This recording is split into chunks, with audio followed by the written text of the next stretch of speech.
పాపం 2 సంవత్సరాలు కదండి 2 సంవత్సరాలుగా పట్టు వదలని విక్రమార్కుల్లాగా ఈ ప్రూఫ్స్ అన్ని పట్టుకొని తిరుగుతున్నాడు. ఈయనకి ఏం అవసరం అండి? ఈయన ఉద్యోగం పోయింది. ఈ ఉద్యోగం ఈయనతో పాటు 421 మంది ఉద్యోగాలు తీసేస్తే ఆ 421 మందిలో ఈయన ఒక వ్యక్తి రాము అనే పర్సన్ ఇవన్నీ పట్టుకొని వివరాలు సేకరించి ఈయన తొక్కని గడపలేదు, మాట్లాడినటువంటి పార్టీ లేదు.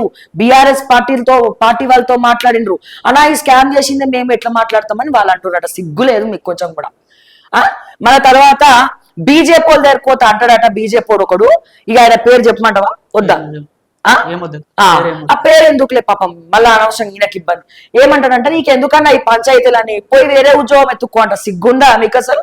ఇప్పటికే నరేంద్ర మోడీ మీకు ఎన్ని వార్తలు పెట్టాలో అన్ని వార్తలు పెడుతున్నారు. మీలాంటి వాళ్ళు ఉండబట్టే తెలంగాణలో బీజేపీ సర్వనాశనం అయిపోయింది.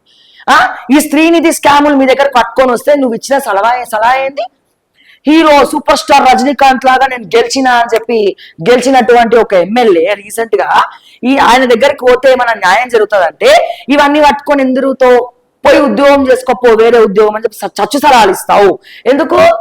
ఈ వీడు రెడ్డి అనా, నువ్వు రెడ్డి ఈయన రెడ్డి అని చెప్పి నువ్వు పార్షియాలిటీ అని చెప్పి మీరు మాట్లాడతలేరా? అందుకే మాట్లాడతలేరా? ఏందండి ఇది? బీజేపీ దగ్గరకు పోతే గట్ల, బీఆర్ఎస్ వాళ్ళ దగ్గరకు పోతే ఇది దీంట్లో ఎర్రబల్లి దయాకర్ రావు ఉన్నాడు కదా, ఆయన మా బీఆర్ఎస్ పార్టీ. మేము ఎట్లా మాట్లాడతాం ఈ శ్రీనిధి గురించి? మేము మాట్లాడం, గమ్మున కూర్చుంటాం. మరి విద్యాసాగర్ రెడ్డిని పెట్టింది ఎవరు, రిక్రూట్ చేసింది ఎవరు? అప్పటి ముఖ్యమంత్రి వైఎస్ రాజశేఖర రెడ్డి గారు. రిటైర్ అయింది. ఎక్కడ చేసి రిటైర్ అయ్యిండు?